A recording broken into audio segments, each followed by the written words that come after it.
I'd like to call tonight's regular meeting of council to order. Recommendation that the agenda for the regular council meeting of September 17th, 2018 be adopted as presented. Moved by Councillor Renhawa, seconded by Councillor Niche. All those in favor? Any opposed? Motion is carried. Item 3A, recommendation that the minutes of the special council meeting of September 4th, 2018 be adopted. Moved by Councillor Cunningham, seconded by Councillor Niche. All those in favor? Any opposed? Motion is carried. Item 3B, recommendation that the minutes of the regular council meeting of September 4th, 2018 be adopted. Moved by Councillor Renhawa, seconded by Councillor Cunningham. All those in favor? Any opposed? Motion is carried. First up, we have a report from our city planner regarding the application for development variance permit at Schwatlands Road, O'Brien's Maintenance Yard.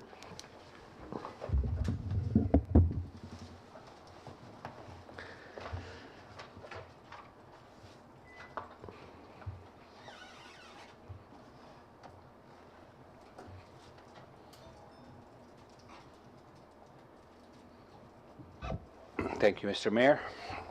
This application for development variance permit is for the property located between Schwatlands Road, Kane Road, and the Highway 16. The application is to vary the height of an accessory building from 12 feet to 30 feet for the purposes of building a salt shed. The applicant provided the site plan, which shows the proposed salt shed tightly against the highway. Regardless where this building is located, it would have very minimal effect on the surrounding fee simple properties, which were very few. And as I presented at the introduction meeting, I was concerned that it may have some effects on distracting drivers on a highway, to which end I refer this application to MOTI, Ministry of Transportation and Infrastructure. Public notifications and referrals were issued immediately following September 4th, 2018 regular council meeting. We did not receive any comments from the public. Internal referrals and referral to MOTI did not produce any concern. As of the date of this report, and indeed as of today, we did not receive any objections that would prevent approval of this application. Any questions from council? Okay, moved by Councillor Niche that development variance application number DP 1809 for the property located in Schwatlands Road proceeds to final consideration. Seconded by Councillor Cunningham. All those in favor? Any opposed? Motion's carried. Thank you very much. Thank you. Next up, report from our Chief Financial Officer, the July 2018 financial variance report. Thank you, Mr. Mayor. Most operating and utility revenues and expenses are on track for this time of year and are within budget. Our interim agreement with Port Edward ended December 31st, and as projected in the 2018 budget, we shared the taxes received from Ridley Island with Port Edward without any contribution back from their community to our community. As such, fiscal expenditures are higher this year than last year. This is the actual figures, not the budget. We budgeted for it. Capital projects are ongoing. Costs will continue to come in and will be reported on monthly. The new Woodworth Dam project will not begin construction, so the majority of this portion of the water budget will be carried forward to 2019. And that is my report. Thank you. Recommendation that council receives this report for information purposes. Moved by Councillor Cunningham, second by Councillor Niche. Any discussion? Okay, your microphone there, Councillor Cunningham. The portion of the water utility that's moving forward, is that going to go towards any capital water projects next year? The unexpended amount that was budgeted for the water dam will be proposed to council to roll forward into 2019. Yes. Okay. All those in favor? Any opposed? Motion's carried. Another report from our Chief Financial Officer regarding the 2018 Election Day voting free transit services. Thank you. In 2014, Council voted or moved and passed a resolution to provide free transit service to all citizens in Prince Rupert to be able to encourage as many voters as possible to go down and vote on general election day. BC Transit has since sent a notification out to all of the communities that operate BC Transit and transit services, requesting a resolution for the same should Council decide for the 2018 October 20th general voting day for free transit services as well. So that is the request and the recommendation, and we leave it to you. Okay, I'll move the recommendation. Second by Councillor Moreau. Discussion? Oh. Go ahead. I think that's a great idea for bringing people out on election day, so people can come out. Yeah. Any further discussion? We take the bus too. We can. Okay, all those in favor? Any opposed? Motion's carried. Okay, some reports. I have two items to report out. One is regarding highway safety, and the other is our UBCM trips. I have an update from the Ministry of Highways. Sent me a list of things to mention to the community about what they're going to be doing for the downtown safety improvements. There's been some issues downtown the last year, visibility, things like that. So this is what is planned now, and any follow-up questions can be directed to the Ministry of Highways. So between September and October, so starting very shortly, they'll be upgrading 89 streetlights from conventional bulbs to LED, which will be more effective in low light conditions. These lights will be located on McBride and 2nd Avenue. They will be installing the installation of a pedestrian crossing countdown timers and audible signals at all intersections. They will be replacing all street name signs on signal poles. And they will also be installing new durable long line painting throughout the arterial so that it doesn't rub out as easily and it'll last longer. And then plan for the fall of 2018 or the spring of 2019, they're going to reconfigure the 2nd Avenue / 3rd Street intersection crosswalks. They will be removing the downhill crosswalk and improving signage at the uphill crosswalk, which I believe is the Chevron intersection, where there's been some incidents. This will reduce driver load and make for a safer intersection operation. They will also be completing a design study for the McBride Street / 2nd Avenue intersection that will look to complete designs to improve the intersection, including a roundabout and signalization. So any further follow-up to that could be directed to Daryl Gunn, who's the District Manager of Transportation for the Ministry of Transportation Infrastructure. But just want people to know that the Highways has heard our community loud and clear and are going to be doing some major improvements for the downtown on their sections. So that's my update for that.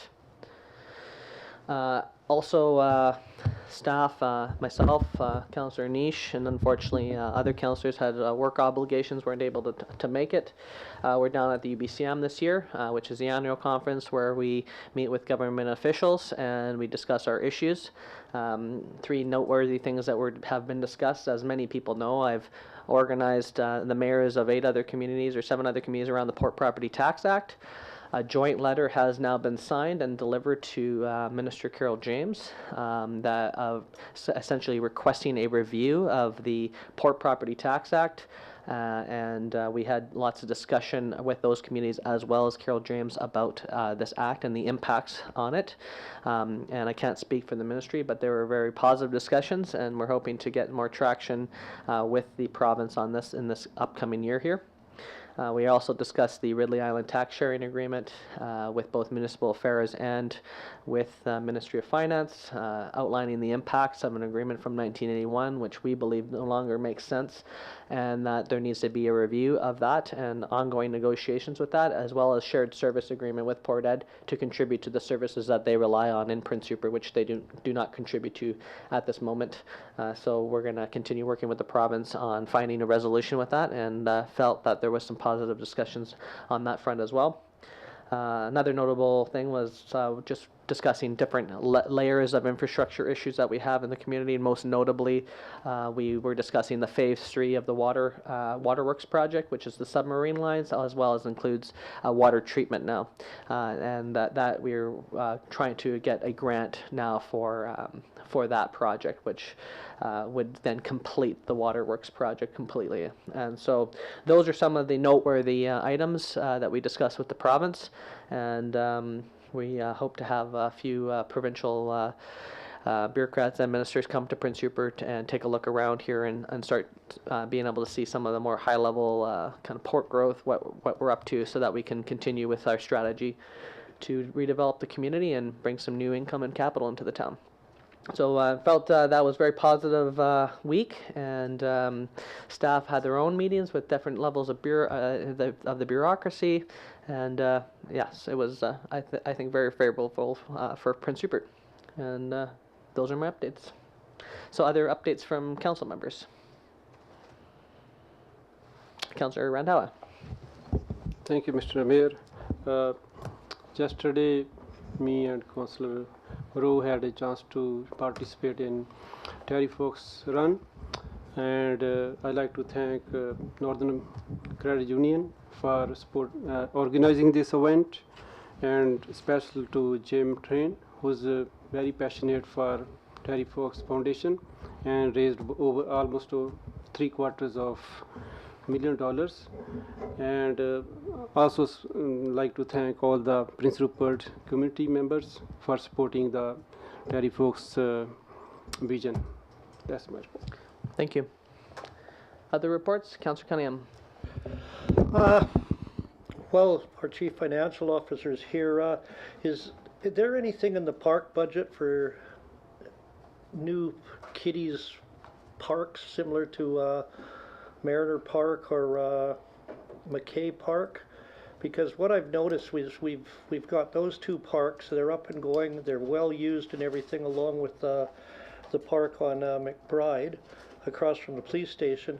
But up around Westview School and that equipment's all run down or non-existent now, and that serves a rather large area, and kids don't drive. So it would be nice if we could look at getting some playground equipment up in that area, or maybe in the future budgeting something like that. Well, I could maybe mention that we could discuss those actually in our 2019 capital budget, which I believe will be beginning discussions with November, December of this year. So anything new, parks, things like that, those are through the capital budget. So I think that's something we can discuss for sure. Okay, and one other thing, now that we know the nominations that are in and who's running, we all know that Councillor Joy Thorgerson isn't running again, and you know, she's been a big part of this council while I've been on it. She's been very passionate and very knowledgeable, and it's going to be hard to replace that. And I think we should do something in the next council meeting of that to show our appreciation for the service she's given to the city of Prince Rupert and the citizens of Prince Rupert. You know, at times people have said, oh, here goes Joy again about fish, but fish was an intricate part of our town. It built this town for a long period of time, and but her knowledge of putting up bus fares and how much percentage we lost in rideage and things like that has always impressed me when we've had discussions in this chambers, and I think it would be nice if we had some sort of recognition for her. Well, seeing as she's not here tonight, we did have a bit of a surprise planned for her. So if the media is okay to not say anything, and if she doesn't watch this meeting, maybe we can get a little surprise for her. But on the October 22nd meeting, we did have a little something planned to do a little appreciation. And you're correct, a little bit of a ceremony for her because she has served for that many years. So I think you're hitting something that I think we've been talking about a little bit. So. Okay, and one other thing, you mentioned in the Department of Highways using a paint that lasts longer. Are we going to be pointing that out to our contractor? I don't know how to answer that. I think we could definitely look into that. I don't know what the technical aspects of that paint is, and I'm not sure how that all works. But I think our operations can look into that for sure.